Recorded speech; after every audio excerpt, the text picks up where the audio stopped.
The Exodus, Moses, the plagues, parting the Red Sea, that long journey to a promised land. I mean, this isn't just a story, right? It's this monumental narrative. It's woven deep into the fabric of cultures, of faiths, all across the globe. Absolutely. For billions, it's really a cornerstone. It shapes identity, belief, that relationship with the divine. This epic of liberation, isn't it? A testament to divine intervention, a whole saga of struggle and destiny. But what happens when we take that story, one that's so deeply ingrained, and we hold it up to the light of, modern scholarship? What if the historical lens shows us a picture that's maybe far more complex, maybe even, I don't know, more profound than the literal account we often think of? And that's really the core of what we want to explore today. That's exactly our mission today on the Deep Dive. We're embarking on this, ambitious exploration of the Exodus narrative's historicity. We're looking at it not just through one lens, but through all these interwoven perspectives: archaeology, ancient Egyptian records, biblical criticism, comparative mythology. We really want to go beyond the familiar tale to understand its layers. Yeah, and our goal isn't just asking that simple question, did it happen exactly as described? Although that's part of it. It's really delving deeper into, well, what does it mean if it didn't happen that way?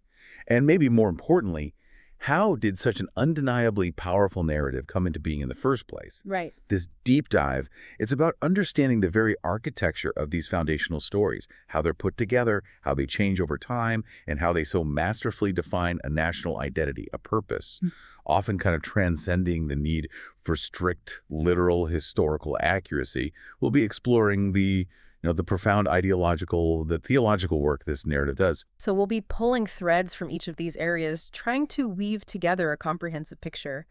We want to equip you with let's say, the nuanced scholarly consensus that's emerged from, over a century of dedicated research on this. It's definitely a journey that might challenge some long-held ideas, but I think it promises a far richer, maybe more profound appreciation for this ancient, vital story. And just so everyone knows where we're drawing from, our insights today, they come from a really meticulously compiled report. It's called A Critical Analysis of the Exodus Narrative, a multidisciplinary report on history, archaeology, and mythology by Schuyler Fiction. Okay. It's an expert-level analysis, synthesizes a huge amount of academic work, and it gives us a pretty robust framework to navigate these complex questions with, both depth and clarity. Great. So expect some surprising insights, things that might genuinely reframe how you think about Exodus. Hopefully it offers a deeper appreciation for the literary, the theological genius that's really embedded within this ancient narrative. By the end, you should walk away with a more nuanced, maybe even a more resonant grasp of this foundational story. Okay, so to begin our deep dive, let's ground ourselves. Let's start with perhaps the most tangible evidence we have, the archaeological record. When archaeologists dig into the earth, carefully sifting through layers of time, what do the things they find, the artifacts, the settlements, the ruins, what do they actually tell us about a mass exodus, a conquest involving potentially millions of people? It's the fundamental starting point, isn't it? What does the ground say? Okay, so the biblical account, it paints this picture of just staggering scale. Right. It mentions about 600,000 men on foot, besides women and children.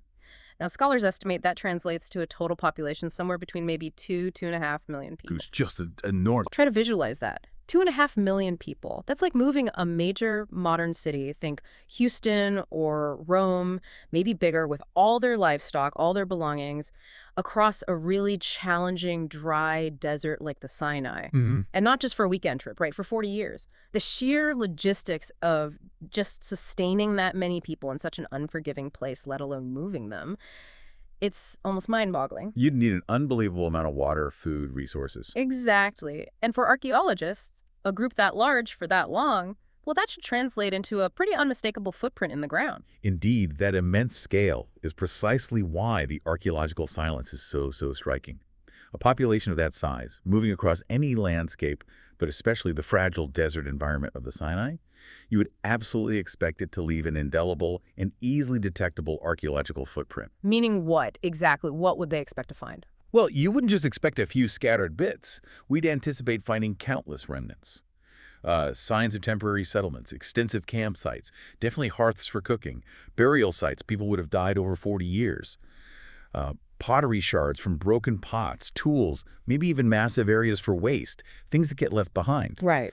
Yet for over a century now, extensive archaeological surveys, excavations all across the vast Sinai Peninsula, they've yielded almost no sign of any occupation for the entire second millennium BCEs that would correspond to such a large migrating population. Wow. Almost no sign. Almost none that fits the bill. Yeah. The desert environment, frankly, just couldn't have sustained millions for decades without leaving behind massive, undeniable evidence of their presence. It's what archaeologists call a profound silence. And it's not just a general silence across the whole desert, is it? Because the Yeah. Bible specifically names places like Kadesh Barnea. It's supposed to be this crucial waypoint where the Israelites spent, what, 38 years? Nearly the whole time. That's right, a very significant amount of time in one location according to the text. So what have archaeologists found there at that specific, incredibly important spot? That's a critical question, and the findings are quite stark. Archaeological work at the site most commonly identified with Kadesh Barnea shows it was completely uninhabited during the period when the Exodus is traditionally dated, whether you favor the 15th or 13th century BCE. Uninhabited, so no town, no settlement. Basically nothing substantial. There was simply no town or major settlement there for them to stay in for almost 4 decades. This profound absence of evidence, right at a key, named location in the biblical account, presents a very direct, very significant challenge to a literal interpretation of the story. It's not just a lack of evidence somewhere out there. It's a lack of evidence right where the story says they were for a very long time. Okay, that's the journey in the desert. But what about the very beginning, the departure point from Egypt? The story says they left from a city called Ramses. How does that detail fit with what we know about ancient Egyptian history and cities? Yes, Ramses. This brings up another important chronological inconsistency. The capital city, built by Ramses II, known as Pi-Ramesses, which is really the only plausible candidate for the biblical Ramses. Well, it wasn't actually built until the 13th century BCE. Okay, 13th century. And the Exodus is traditionally dated. Well, there are 2 main camps. Some favor a 15th century BCE date based on certain biblical chronologies. Others favor a 13th century date, partly because of this mention of Ramses. But even if you take the 13th century date, it creates tension with the archaeological evidence for the conquest of Canaan, which we'll get to. And if you take the 15th century date... Then the city of Ramses didn't even exist yet. Exactly. The narrative places the departure from a city that simply wasn't there at the time of the proposed 15th century Exodus. So either way, you have a chronological complication for a straightforward, literal reading. So you've got this striking contrast. The Bible's grand scale, this archaeological silence in the Sinai, these dating problems with the departure city. What does all this suggest about the narrative's actual purpose, if it's maybe not a straight historical record? Well, the evidence really compels us to reevaluate the narrative's intent. That biblical number, 600,000 men, it's almost certainly not meant as a literal census figure. Oh, more symbolic. Very likely symbolic, yeah. Probably intended to magnify the divine act of salvation, to establish the miraculous founding of a great nation. The biblical writer's main goal probably wasn't to record precise demographics. Instead, the narrative's purpose seems to be to elevate this origin story onto a miraculous divine plane. Right. It positions the Israelites as a people uniquely formed by God for a special purpose, rather than just another group that emerged through, more ordinary historical or demographic processes. It's a powerful statement about theology, about national identity, much more than it is a population count.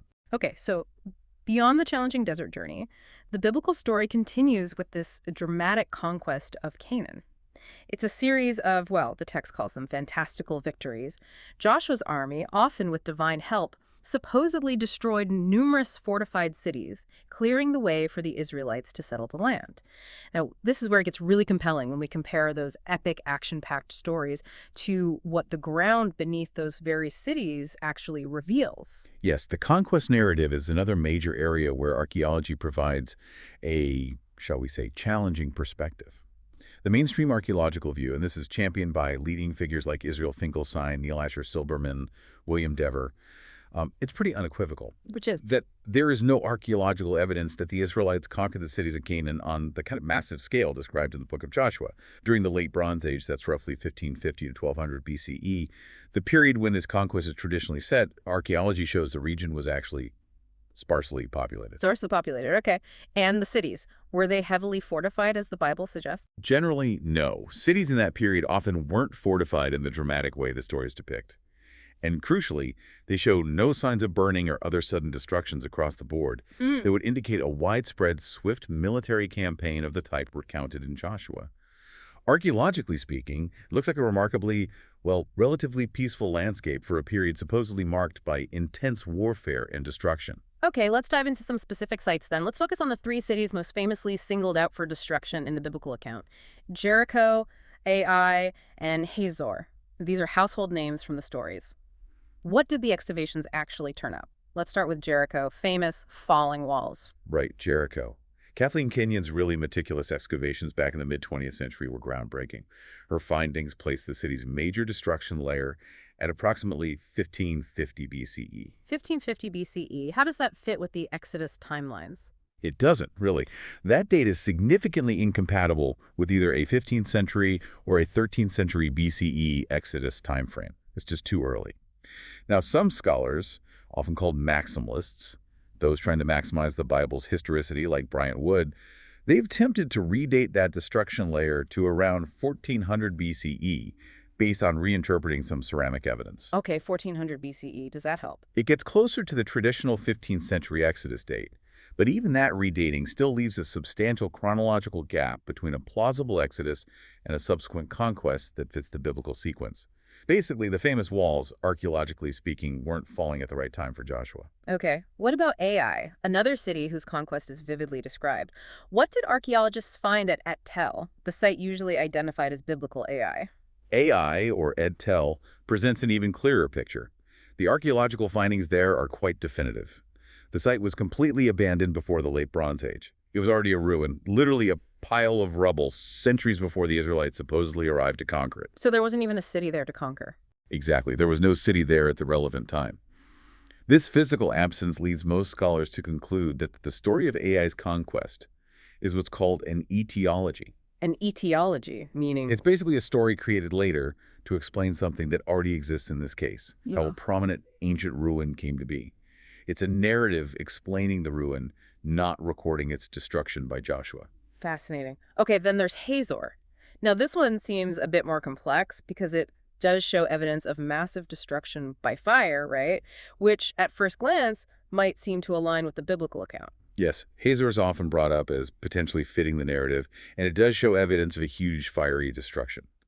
However, the dating is, well, it's complicated and still subject to intense debate among archaeologists. The findings point to two major destruction layers that could potentially fit within the broad time frame. There's one around the 15th century BCE and another significant destruction in the 13th century BCE. So it fits both possible Exodus conquest periods? Precisely. Which makes a definitive correlation with a single specific biblical conquest event extremely difficult. You can argue it supports a 15th century conquest, or you can argue it supports a 13th century one.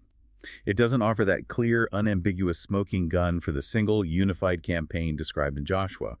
It highlights just how tricky interpreting archaeological destruction layers can be. Right. And this whole debate seems to point to a bigger issue in the field itself. It really does. This brings us squarely to what's often called the fundamental methodological conflict in biblical archaeology. On one side, you have apologetic or maximalist scholars. Their approach often starts with the biblical text as a given, as historically reliable, and then they try to reconcile archaeology with it, maybe by redating sites, proposing alternative locations for biblical events, or interpreting ambiguous evidence in a way that fits the text. So the Bible is the starting point, and archaeology has to fit. In essence, yes, for that approach. In contrast, the mainstream, or sometimes called minimalist approach, though many scholars dislike that term, championed by people like Dever and Finkelstein, treats the archaeological data as the primary source for reconstructing history. They look at the physical evidence first, and then they see how the biblical narrative aligns or doesn't align with that picture. And based on the evidence we've discussed, they often conclude the biblical narrative is fundamentally a myth, or at least heavily theologized literature, not straightforward history. So it's not just arguing about pottery dates, it's a deep philosophical difference about how you even do history using these different kinds of sources. Exactly. It's about the relationship between text and artifact. Should archaeology serve to illustrate the Bible, or should it be an independent witness to the past that helps us understand the context and nature of ancient texts like the Bible? That's the core methodological tension. Okay, so if the archaeology largely argues against a mass exodus from Egypt and a big military conquest of Canaan, what does it tell us about how the people of Israel actually emerged? If they didn't arrive as invaders from outside, where did they come from? This next point really does shift the perspective quite dramatically. It really does. The overwhelming scholarly consensus today, based heavily on that archaeological evidence, is that the Israelites were indigenous to Canaan. Indigenous, meaning they were already there, part of the local population. Essentially, yes. Hmm. Their emergence appears to be an outcome of the collapse of the Canaanite culture in the late Bronze Age, not its cause. So rather than causing the collapse by invading, they seem to have emerged out of that period of instability and transformation within Canaanite society itself. Hmm. It fundamentally shifts the origin story from an external conquest to an internal regional development. Wow. Okay, so what specific archaeological evidence supports this idea of indigenous origins, maybe a more peaceful emergence than the conquest model suggests? Well, the evidence is quite compelling. Around 1200 BCE, right after the proposed conquest period, we see a peaceful, gradual expansion, a dense network of small villages.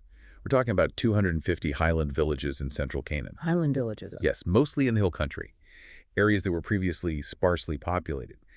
These early Israelite settlements, archaeologically, they don't look like the camps of invaders with a distinct foreign culture. Instead, they seem to emerge as new developments within the existing cultural landscape of Canaan. It suggests maybe a population shift, perhaps people moving from the collapsing coastal cities or lowlands up into the hills, maybe changes in agriculture, socioeconomic factors, leading to a new form of settlement. It looks more like internal growth and transformation. So not a violent overthrow. The evidence doesn't point that way. Many of these villages were built on previously unsettled land or sometimes near existing Canaanite sites, but they don't show signs of replacing destroyed cities. It looks much more like a gradual process. That's a really powerful counter-narrative based on the ground evidence. Now, if they emerged from within Canaanite culture, what did their stuff look like? The material culture, pottery, tools, houses, was it distinct or did it look like their neighbors? That's a critical finding. The material culture of these early Israelite highland settlements is, in fact, largely indistinguishable from the late Canaanite culture of the surrounding areas. Indistinguishable. For the most part, yes. Sure. According to the archaeological reports, the culture, Canaanite, their cult objects are those of the Canaanite god El, the pottery remains are in the Canaanite tradition, and the alphabet used is early Canaanite.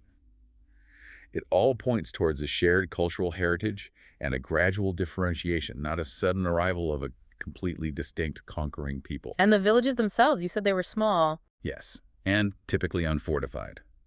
They also lacked luxury goods, suggesting a simpler, perhaps more agrarian lifestyle. Crucially, they showed no signs of burning or other sudden destructions that would indicate an attack. And the houses within these villages tend to be quite similar in size and layout, which suggests a relatively egalitarian social structure without a clear ruling elite or monarchy at this very early stage.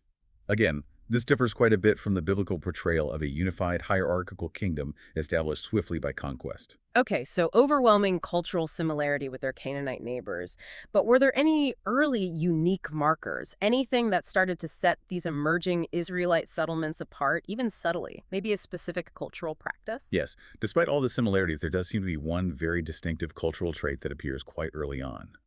The oldest archaeologically attested cultural practice of the people of Israel seems to be the conspicuous absence of pig bones from their diet. No pig bones, that's specific. Very specific and consistently observed in these highland sites compared to contemporary Canaanite or Philistine sites in the lowlands. This unique dietary practice appears to predate the more detailed dietary laws we find written down in Leviticus by hundreds of years. It suggests an early distinct cultural marker, a subtle but significant way they began to differentiate themselves, perhaps forging a unique identity, even while sharing much of the broader Canaanite culture. Fascinating. So this whole picture, indigenous origins, peaceful emergence, strong cultural links to Canaan, but with maybe some early unique practices like diet, what does this fundamentally mean for how we understand the function of the Exodus narrative itself? If it doesn't match the archaeology, what is it doing? It fundamentally transforms how we have to view the function of the Exodus narrative.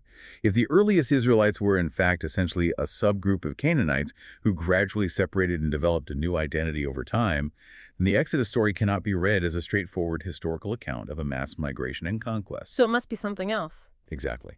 It must be understood primarily as a foundational myth designed to create a separate identity.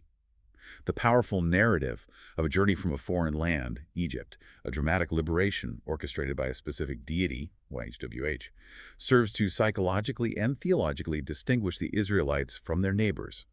It provides a distinct, divinely sanctioned claim to the land, and it effectively masks or overwrites their actual shared heritage with the very Canaanites the Bible often portrays them as replacing. So it's like a national charter story. Precisely. It becomes an incredibly powerful theological and literary tool for identity formation, for nation building. It's a way for this emerging group to tell themselves and to tell the world who they are, where they came from, or where they say they came from, and why they are special, with a unique origin story that sets them completely apart from everyone else in the region. Okay, so we've looked at the ground, the archaeology, which tells a story of indigenous origins, not exodus and conquest.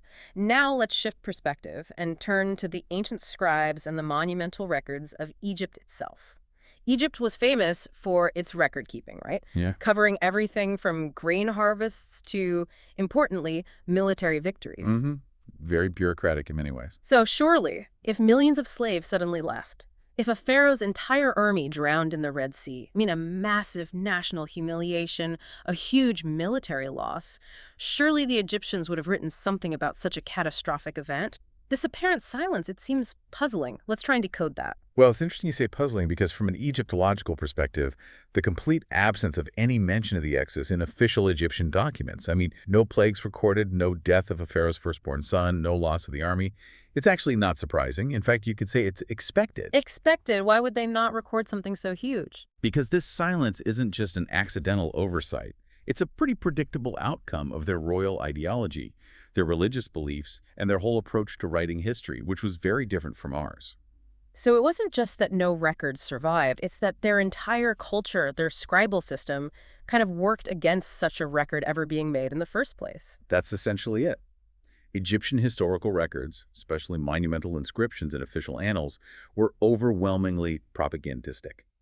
Their main purpose was to extol the accomplishments of the god-king pharaohs. Right, make the pharaoh look good. Exactly. They were basically state-sponsored PR, designed to project power, divine favor, triumph, reinforcing the pharaoh's semi-divine status. So any event that demeaned Pharaoh or Egypt would never be recorded. It just wouldn't fit the script. Do we have examples of them, like, actively erasing bad news? Oh, absolutely. We have clear evidence of this practice of historical suppression, or memro management, you could call it.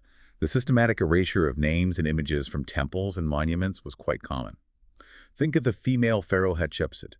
Her successful reign was largely expunged from the records after her death, a deliberate act to kind of deny her historical legitimacy by her successor. Wow. And even something less clear-cut, like a military stalemate, take the famous Battle of Kadesh between Ramesses II and the Hittites. Most modern historians see it as basically a draw, maybe even near disaster for the Egyptians initially. But Ramesses, he meticulously propagandized it as a decisive, glorious victory for himself and had it recorded on numerous temple walls across Egypt. Defeat, or even ambiguity, simply wasn't documented in the official narrative. It was edited out of history to maintain that essential facade of an invincible, divinely favored ruler. Okay, that really sheds light on the political reasons for the silence, but you mentioned there might be an even deeper reason, tied to how they actually viewed writing itself. Yes, and this is fascinating. The Egyptian understanding of writing provides perhaps an even more profound reason for this silence. The Egyptian term for writing, medu necher, it literally translates to something like the words of the gods. The words of the gods, okay. It suggests that written words weren't just descriptions. They had a kind of magical creative power. To actually record a national defeat like devastating plagues or a catastrophic military loss, especially to a group considered slaves, would have been seen in a way as magically bringing that disaster into being and making it permanent. It would give it a concrete reality, a lasting existence that went against the very cosmic order, Mot, that the pharaoh was supposed to maintain. So writing it down would make it too real and permanent. Precisely. It would fix the chaos in writing. And recording such an event would also directly contradict the pharaoh's supposed divine power and the god's control over Mot. cosmic order, justice, harmony. Such a historical record would have been viewed as a profound threat to the very fabric of their reality, the stability of their world, and the legitimacy of the pharaoh. So it's actually paradoxical. The very lack of an Egyptian record for this specific kind of devastating defeat isn't just an empty space. It almost actively speaks to their worldview. It could be seen as a kind of circumstantial evidence that maybe something deeply humiliating did happen, but it was just deliberately, ideologically erased from the official chronicles. That's a very keen observation, and many Egyptologists would lean that way. The lack of a historical record of the Exodus, therefore, is a highly predictable outcome of Egyptian royal and religious ideology. It's not a simple argument from silence that implies nothing happened.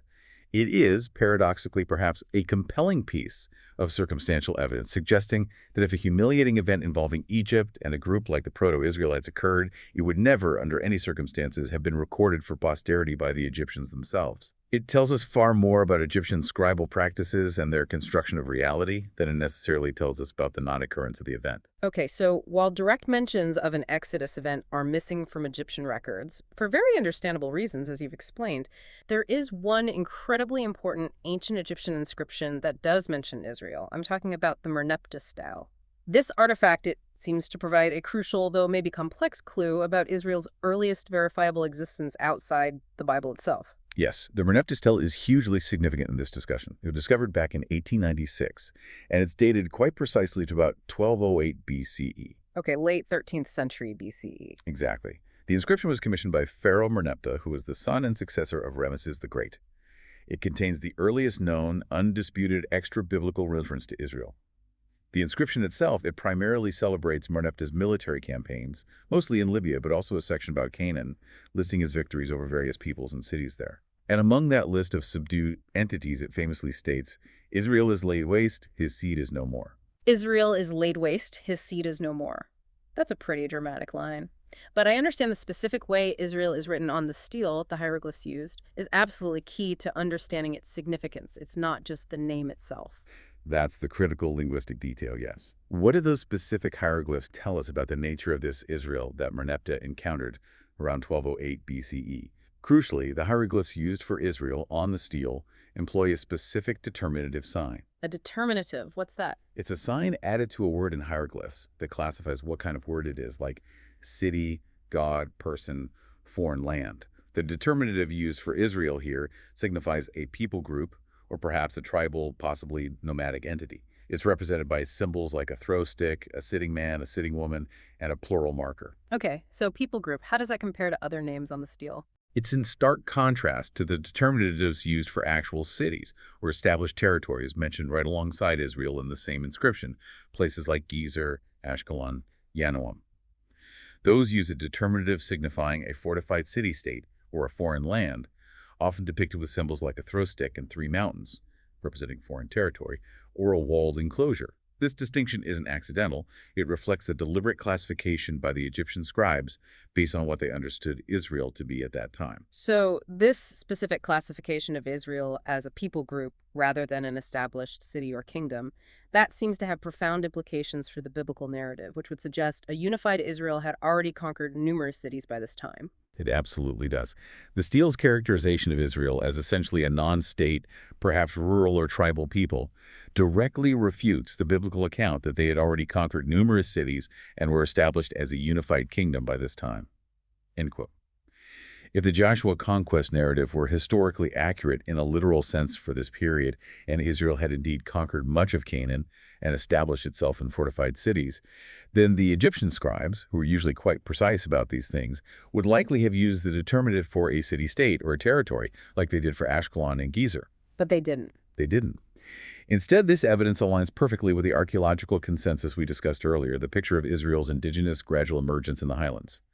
It suggests they existed as a recognizable entity, a people, but perhaps a less centralized, less urbanized group, not yet fully entrenched in city life, or unified into a formal state structure around 1200 BCE. Okay, that makes sense. Now, what about that really strong phrase, Israel is laid waste, his seed is no more?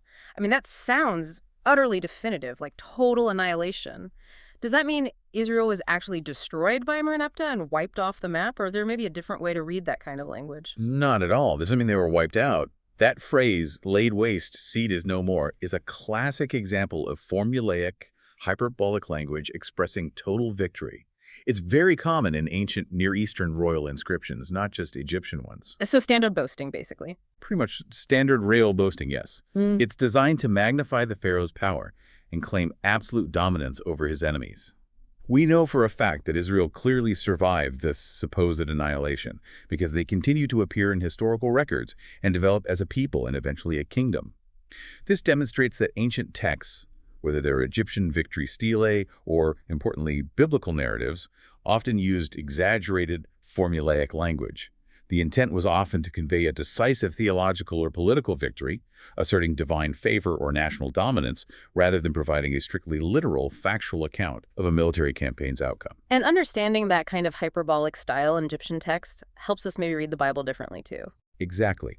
Understanding this helps us interpret other ancient texts, including, potentially, the conquest narratives in the book of Joshua. It suggests that they, too, might employ similar rhetorical strategies, using heightened language to convey a theological message about God's power and Israel's destiny, rather than necessarily offering a precise, blow-by-blow historical account of widespread destruction and total annihilation of enemies. It encourages a more nuanced literary reading. Okay, so given that the Exodus, as described in the Bible, doesn't seem to neatly fit the archaeological timeline or the Egyptian records directly, could the biblical story maybe be a kind of, I don't know, a synthesis? Could it be weaving together fragmented memories of other historical events, other groups, to create this one cohesive narrative? What are some of these debated historical kernels that scholars have pointed to as potential influences or parallels? That's a very intriguing and much debated line of inquiry. These alternative theories try to find some historical basis, some kernel of truth, for the Exodus narrative by connecting it to other distinct historical groups and events involving Semitic peoples and Egypt. One prominent group often discussed in this context is the Hyksos. The Hyksos, weren't they foreign rulers of Egypt for a while? Yes, exactly. They were a Semitic people, probably originating from the Levant, who rose to power and ruled northern Egypt during what's called the Second Intermediate Period for about a century or so, before being violently expelled by native Egyptian rulers around 1550 BCE. Okay, expelled around 1550 BCE. Right, their presence in Egypt as foreigners, their period of rule, and then their subsequent forceful expulsion from the land. Well, that whole sequence has been seen by some scholars as a strong potential parallel to the Israelite sojourn and departure. It offers a possible historical echo of a large Semitic group residing in Egypt and then leaving, albeit under different circumstances than the Exodus story depicts. Interesting.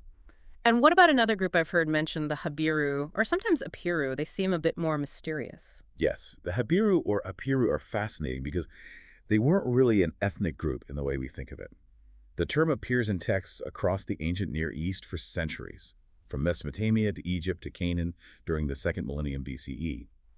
It seems to refer more to a social class or status people who were outsiders, maybe outlaws, refugees, mercenaries, or marginalized landless laborers living on the fringes of society. So not necessarily one people, but a social designation. Exactly. It's not ethnic, it's social.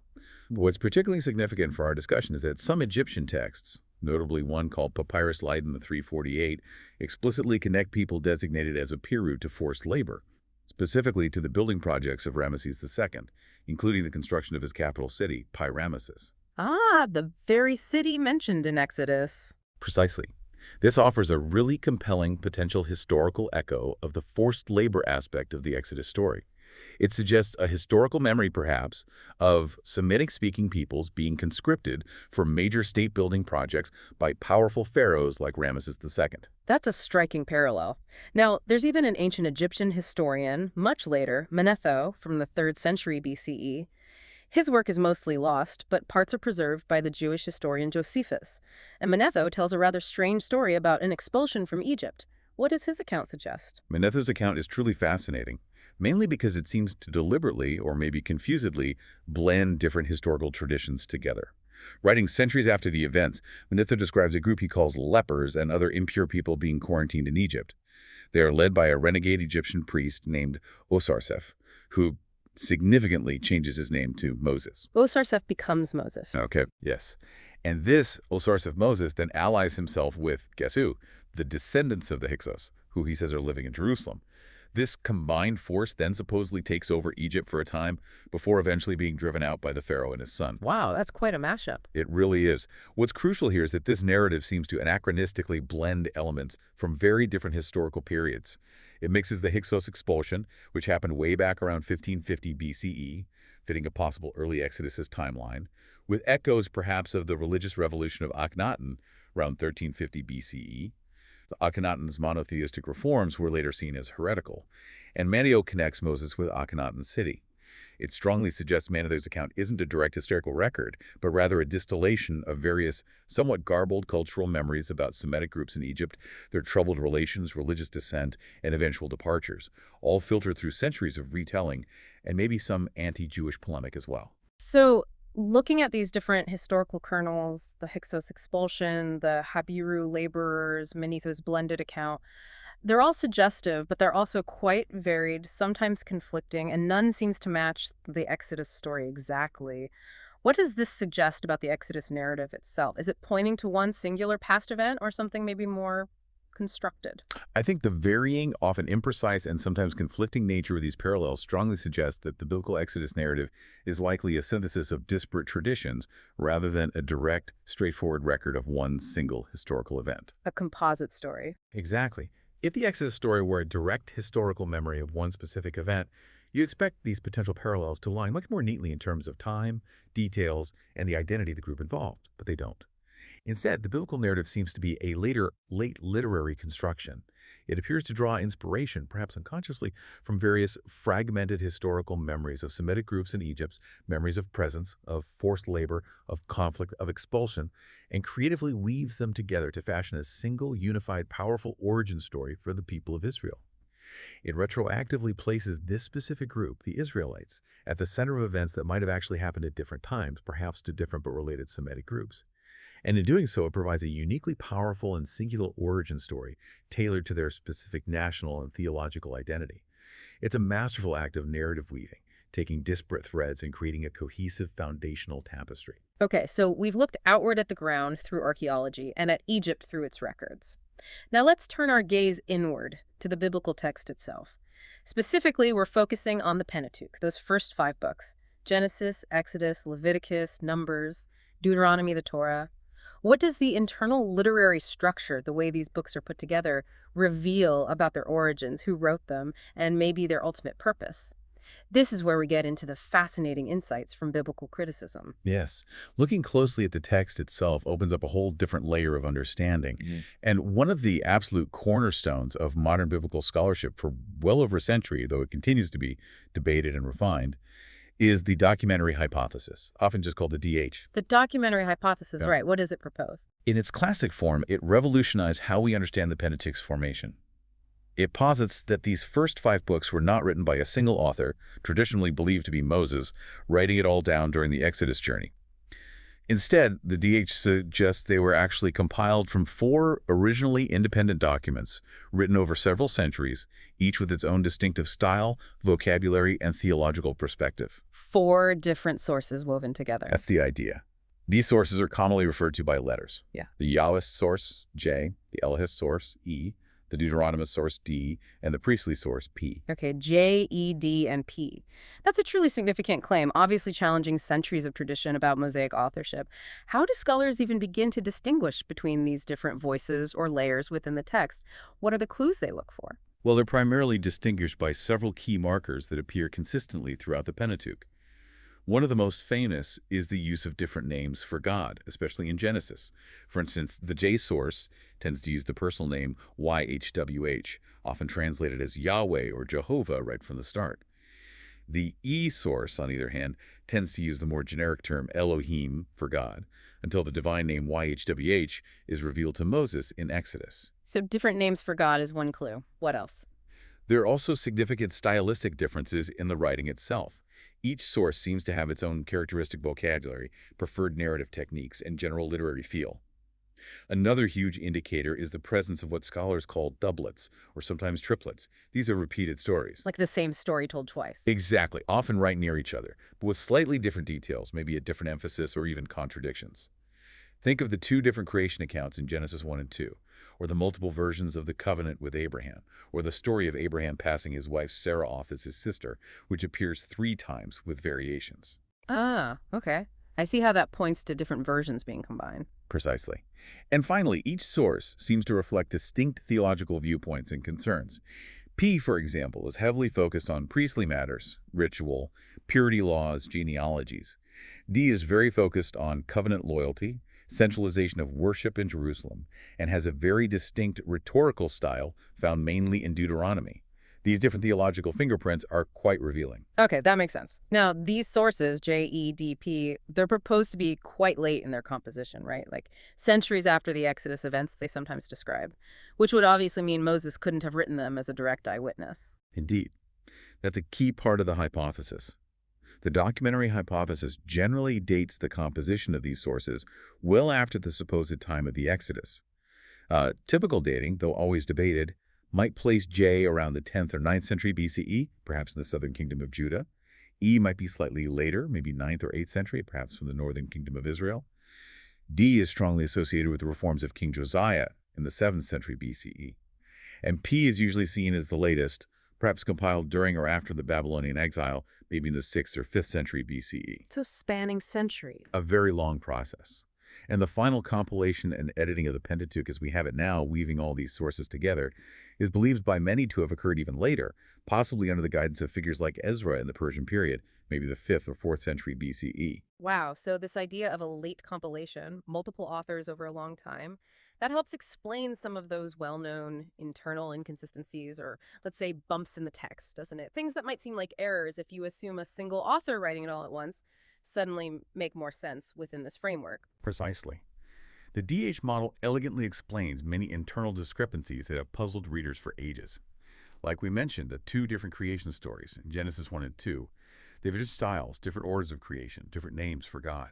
They look very much like 2 distinct traditions combined. Or the repeated story of Abraham and Sarah and Abimelech, found in different chapters with variations. It also explains anachronisms, like the mention of the city of Dan in Genesis, when archaeological evidence confirms that place wasn't called Dan until the period of the Judges, long after Moses' time. Or mentioning the Philistines in Genesis, when they likely didn't arrive in the region until the 12th century BCE. These aren't necessarily mistakes, they're signs of different authors and editors working over a long period, reflecting their own times, and later redactors perhaps trying to smooth things over, but not always perfectly. So what's the bottom line here? What does this all mean for the traditional view of Moses writing the whole Torah, and for the text's claim to be direct history? If it's this kind of patchwork quilt of sources compiled over centuries, what does that imply about its factual accuracy, especially for the earliest periods? Well, the compiled nature of the Pentateuch, as understood through the documentary hypothesis or similar models, fundamentally undermines the claim of single Mosaic authorship and the text's direct historicity, particularly for the Genesis and Exodus narratives. The existence of multiple authors and editors working over many centuries, each potentially with their own theological perspectives, maybe even political agendas related to their time, like North versus South kingdom rivalries or post-exilic identity concerns. It points strongly towards a long-term process of myth-making and identity formation, rather than a direct eyewitness historical record penned by one person in the 13th or 15th century BCE. So the text reflects the times it was written and edited, not necessarily the time it's writing about. To a large extent, yes. The different sources seem to reflect evolving religious beliefs, for instance. You can potentially trace a development from an earlier henotheism, which is worshiping one primary god while acknowledging others might exist, towards the later, stricter monotheism, especially prominent in D and P. They also reflect different historical context, maybe the concerns of the monarchy, the divided kingdom, the trauma of the Babylonian exile. This late-stage compilation helps explain why the narrative often seems to reflect the world and concerns of its authors and editors, rather than offering a literal photographic depiction of the second millennium BCE.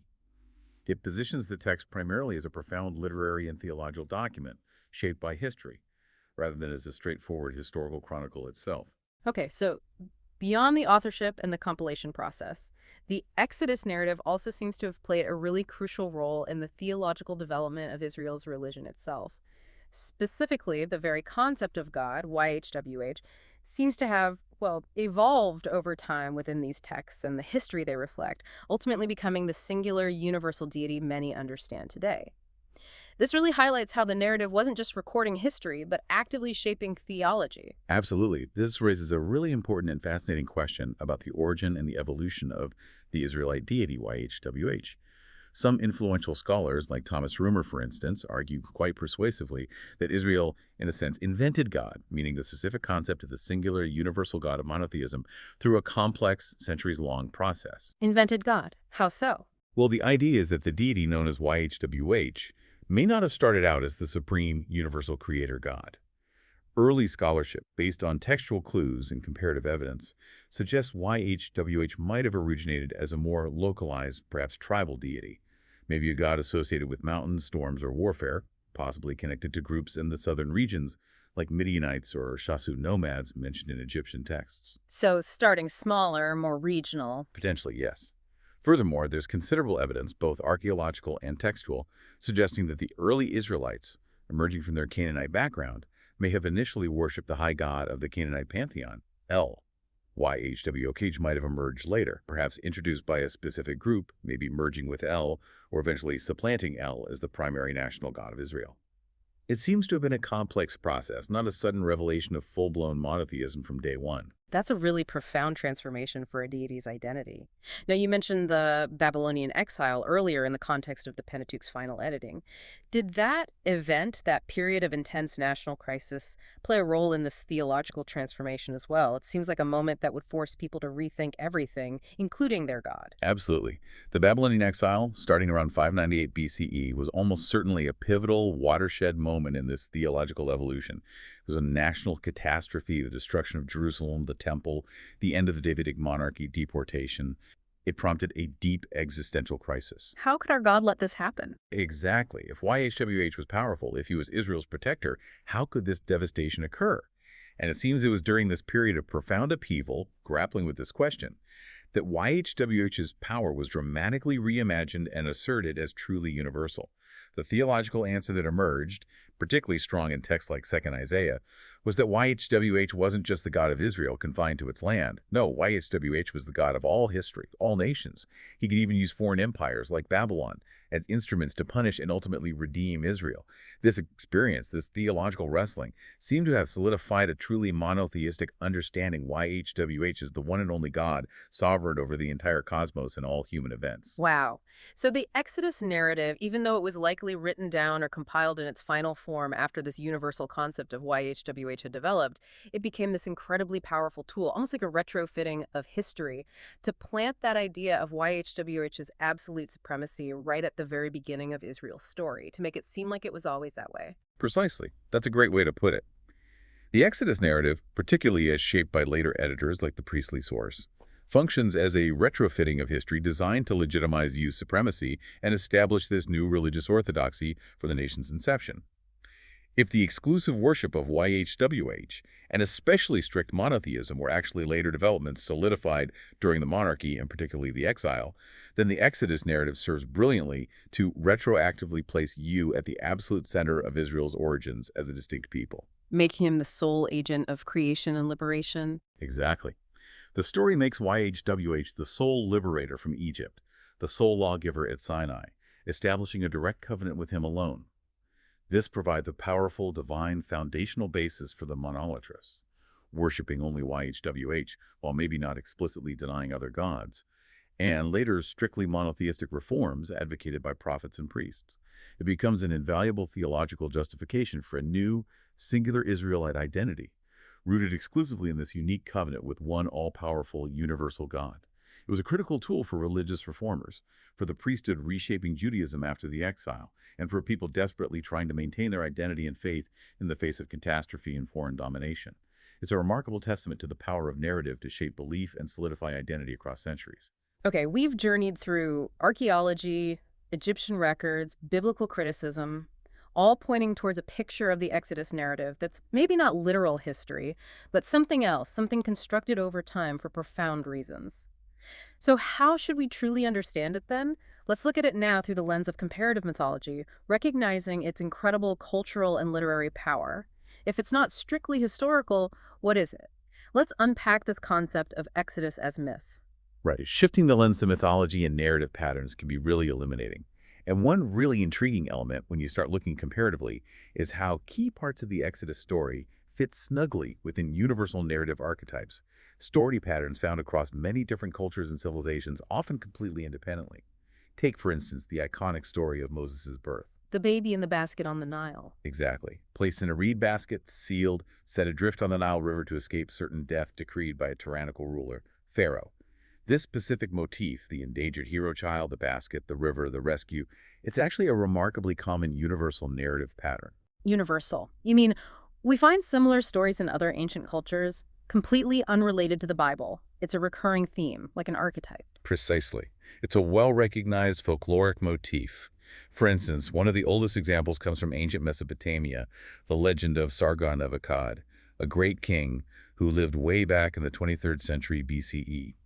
His origin story says his mother, a priestess, bore him in secret, placed him in a basket of reeds sealed with bitumen, and set him adrift on the Euphrates River. Wow, that's incredibly similar, and much older. Much older, yes. Then you have the famous Roman myth of Romulus and Remus, the legendary founders of Rome. They were twin sons of a princess and the god Mars, ordered to be drowned by their great uncle. But instead they were placed in a basket or trough and set adrift on the Tiber River, eventually rescued and suckled by a she-wolf. Romulus and Remus too. Any others? There are parallels in Greek myths, Hindi myths. Even within Egyptian mythology itself, you have stories of the god Horus being hidden by his mother Isis among the papyrus reeds of the marshes to protect him from his murderous uncle Seth. The core elements repeat again and again. A vulnerable child, often of potentially high or divine birth, facing a mortal threat, usually from a tyrant, a vessel, often a basket or ark, a river or water, symbolizing fate, danger, but also passage and preservation. And then a miraculous rescue and discovery, often by someone unexpected, who raises the child, usually unaware of their true extraordinary origins, setting them up for future greatness. Okay, so the fact that the Moses story uses this very common, very ancient heroic birth trope, it signals something to the audience, right? It's doing more than just reporting a biographical fact. It's like a literary wink telling us what kind of story this is. It absolutely functions that way. The presence of such a widespread foundational archetype immediately signals to an ancient audience, who would likely be familiar with similar stories, that they are reading or hearing a literary and symbolic account, not necessarily a literal historical biography. The primary purpose of including this motif isn't to provide a factual, verifiable account of Moses' infancy. Instead, it's an incredibly powerful narrative tool. It's designed to immediately establish Moses' divinely ordained destiny, hint at his hidden, perhaps quasi-royal or chosen status despite his Hebrew birth, and foreshadow his future greatness. It legitimizes his later rise to power and his unique, authoritative role in leading his people. It immediately places him within a recognizable lineage of mythic heroes, signaling his extraordinary significance right from the start. Okay, so beyond specific mythic motifs like the baby in the basket, what's the broader, overarching purpose of the Exodus narrative as a whole, if its primary function isn't to be a literal historical record? Why would a people construct such an elaborate, dramatic, and enduring story, shaping and refining it over centuries? What's the big picture goal? That really gets to the heart of it. What is the profound ideological function of this story? And the consensus is that the overarching purpose is not primarily historical, but deeply ideological and theological. The Exodus narrative serves as the founding myth of the Israelites. The founding myth, like the Aeneid for Rome, maybe? In a similar functional sense, yes.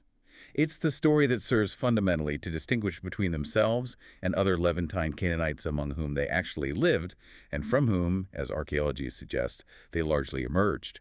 It provides this powerful narrative framework through which Israel defines its core identity as a people brought up miraculously out of Egypt by their specific god, YHWH. This constructed foreign origin stands in stark contrast to their probable actual indigenous Canaanite origins. It creates a unique, separate, divinely chosen identity. It's really fascinating to think that there might have even been other stories about Israel's origins floating around before the Exodus narrative became so central and dominant. Like maybe this wasn't the only version available initially. That's a very perceptive thought, and some scholars argue exactly that. There are intriguing hints, even within the Bible itself, of what might be fragments of an alternative tradition about Israel's origins.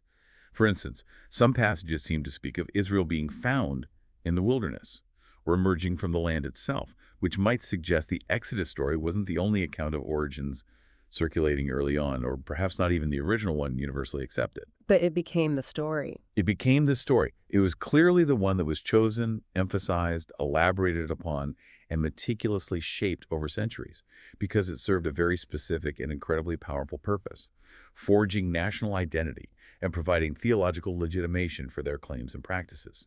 It became the dominant, unifying narrative, strategically adopted, refined, and placed at the very beginning of their national epic. So, pulling it all together, what does this mean? How does this narrative, understood now as a foundational myth rather than literal history, shape Israel's understanding of itself, its relationship with God, its claim to the land, its place in the world, even persisting to this day? It feels like it goes way beyond just ancient history. It absolutely does. The Exodus narrative is fundamentally a theological and political statement that brilliantly reframes and recontextualizes Israel's history and its very existence.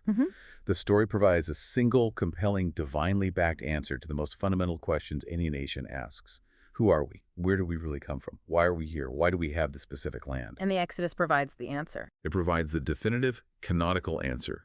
We are the people whom YHWH personally rescued from slavery in a foreign land, the people with whom he made a unique covenant at Sinai, and the people to whom he miraculously gifted this land. End quote. By choosing to begin the national story with slavery and oppression, the narrative powerfully emphasizes the magnitude of God's saving power and positions Israel as uniquely chosen, uniquely indebted, and uniquely covenanted. It makes them distinct from and often implicitly superior to their neighbors, and provides a divine mandate, a divine entitlement to the land they inhabit. It's truly an unparalleled example of sophisticated myth-making deployed for national cohesion, theological grounding, and enduring purpose. It creates an origin story that is both extraordinarily dramatic and deeply meaningful, binding a people together across time with a shared foundational experience, whether historically literal or literarily true, and a divinely ordained destiny. Right. We've covered a lot of ground. We've journeyed through the archaeological digs. We've tried to decipher those ancient Egyptian records. We've peeled back the layers of the biblical texts using critical analysis. And we've explored the universal patterns of mythology. Now let's try to bring all these different threads together. What is the current scholarly consensus on the Exodus? And maybe more importantly, what does this consensus mean for our appreciation of this incredibly enduring and powerful story? This is where it hopefully all synthesizes into a richer understanding. Yes, let's try to pull it all together. Well, looking at the field today, the vast majority of modern archaeologists, biblical scholars, and historians of ancient Israel have reached a pretty clear consensus regarding the historicity of the Exodus, at least as it's depicted in the Bible. And that consensus is... While there are still a few scholars, like Abraham Faust, for example, who might propose that the narrative could potentially contain a tiny historical core, maybe reflecting the experience of a very small group of Semitic slaves who escaped Egypt, or perhaps a small segment of early highland settlers who had some historical ties to Egypt, whose memories were later amplified and generalized to become the story of all Israel. The overwhelming consensus is that the Exodus, as described in the Torah, involving millions of people leaving Egypt en masse, wandering for 40 years and conquering Canaan militarily, is not historical. Not historical. That's a strong statement from the mainstream. It's a significant conclusion, yes, but one that's backed by the convergence of evidence, or lack thereof, from multiple disciplines over many decades of rigorous, critical research. And leading archaeologists, even some who maybe started their careers hoping to prove the biblical accounts literally true, they seem quite direct, almost blunt about this now, don't they? It sounds like there's been a definite shift in the field's overall approach or methodology over the past few decades. That's absolutely right. William Dever, who is undoubtedly one of the leading figures in the archaeology of Israel and the ancient Near East, someone who dedicated his entire distinguished career to excavating in the region, famously refers to the ongoing quest to prove the historical Exodus through archaeology as a fruitless pursuit. A fruitless pursuit. That's pretty direct. It is. And it reflects a significant methodological shift that has occurred within biblical archaeology and related fields. The older approach, sometimes called maximalist biblical archaeology, whose primary goal often seemed to be proving the Bible's historical accuracy by trying to directly match archaeological finds to biblical events and timelines, that approach has largely given way to a more critical, evidence-first methodology. The consistent, persistent lack of archaeological evidence for a mass exodus, the lack of supporting Egyptian records, beyond the silence itself, and the lack of independent textual evidence from other cultures for a large-scale Israelite migration from Egypt and a subsequent major military conquest of Canaan. All of this has led the mainstream academic community to abandon a literal interpretation of the Exodus narrative. Instead, they favor understanding it primarily as a powerful theological and literary construct, rooted perhaps in foundational myths, fragmented memories, and the evolving identity needs of ancient Israel. Okay, so if the Exodus narrative isn't a literal historical account, as the broad scholarly consensus now indicates, does that somehow diminish its profound significance? Does it lessen its power for the billions of people around the world who cherish it as a foundational story of liberation, faith, and identity? Does acknowledging its, let's say, mythical or non-historical nature make it less meaningful? That is such a crucial and deeply important question, isn't it? It gets to the heart of what gives a story enduring power. And I think the answer for most scholars and even many people of faith today is no, it doesn't necessarily diminish its significance. The Exodus narrative, as it's told in the Pentateuch, is almost certainly not a literal journalistic historical account of events in the second millennium BCE. So what is it then in this view? Rather, it's understood as a masterpiece of what you might call theologized history, or perhaps historical novella. It's an epic composition, maybe even an epic poem in parts, that uses a backdrop of vague historical memories, maybe those kernels we talked about, combined with powerful cultural motifs and profound theological insights, all crafted to serve a specific, deeply meaningful theological and national purpose. It's perhaps best understood as a brilliant fictional composition incorporating historical components and narrative skillfully built from diverse elements, rather than a straightforward chronicle of past events. It sounds like you're describing this powerful blend, this synthesis of various ancient threads, maybe fragmented historical memories, those universal mythic patterns, and definitely profound theological insights about God and human destiny, all woven together with incredible literary skill and deep purpose. It sounds like a work of genius in its own right, just maybe not the kind of genius we initially assumed. It absolutely is a work of genius in its own right. It may very well be a masterful synthesis of those fragmented memories, maybe of the Hyksos expulsion, the experiences of Habiru laborers, perhaps even distant echoes of Akhenaten's religious upheaval. But the real enduring power of the story lies not in its pinpoint historical accuracy, but in its incredible ability to provide a transcendent origin for the nation of Israel. Its power lies in its capacity to establish the terms of Israel's unique covenantal relationship with YHWH and to legitimize its place, its identity, and its purpose in the world. Its truth, its lasting impact, is found much more in its profound meaning, its symbolism, its ethical challenges, and its capacity to inspire hope and resilience across millennia, rather than necessarily in its strict, verifiable historicity. That really does reframe how we can understand it. It gives us maybe a deeper appreciation for its literary and theological brilliance, even if it's not a historical document in the way we might have once thought. That's quite a monumental shift for many people listening, I imagine. Exactly. By choosing to frame their national identity through this narrative of a miraculous deliverance from foreign slavery, the biblical authors provided an incredibly powerful answer to the foundational questions of a people. They transformed their likely origins, a gradual, somewhat messy indigenous emergence within Canaan, into a singular, divine, unique act of salvation. The shift in scholarly consensus, far from diminishing the narrative's significance, has instead, I think, allowed for a deeper appreciation of its literary and religious genius. It reveals the incredible sophistication with which such profound narratives are crafted to forge identity, instill hope, define a relationship with the divine, and provide enduring meaning across vastly different generations and contexts. It's a testament to the enduring human need for powerful origin stories that tell us who we are and why we matter. Hashtag outro. Wow. We have truly taken a deep dive today, haven't we, into one of the most significant, most resonant, most enduring narratives in all of human history.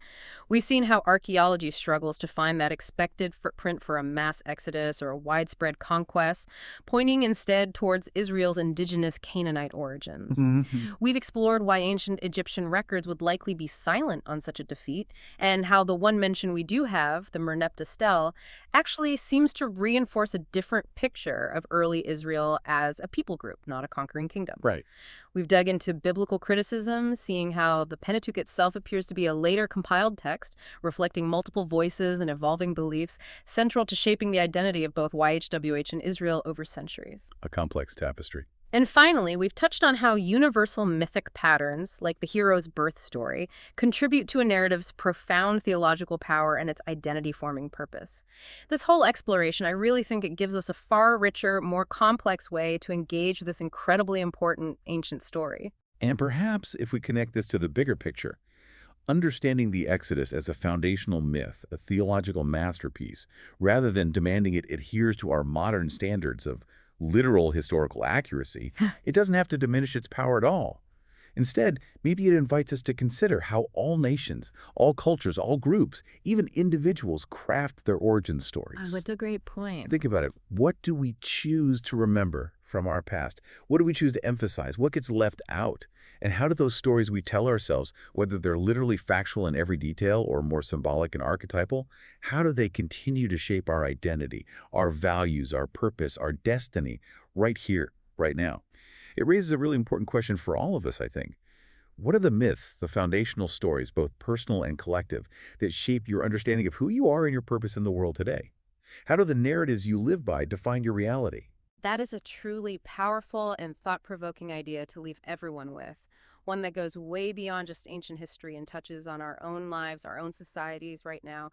We really hope this deep dive has given you a richer, more nuanced understanding of the Exodus narrative and the incredible, fascinating ways we can explore ancient texts, history, and the power of stories. Thank you so much for joining us on this journey today. Keep those questions coming, keep thinking, and keep digging deeper into the stories that shape us all.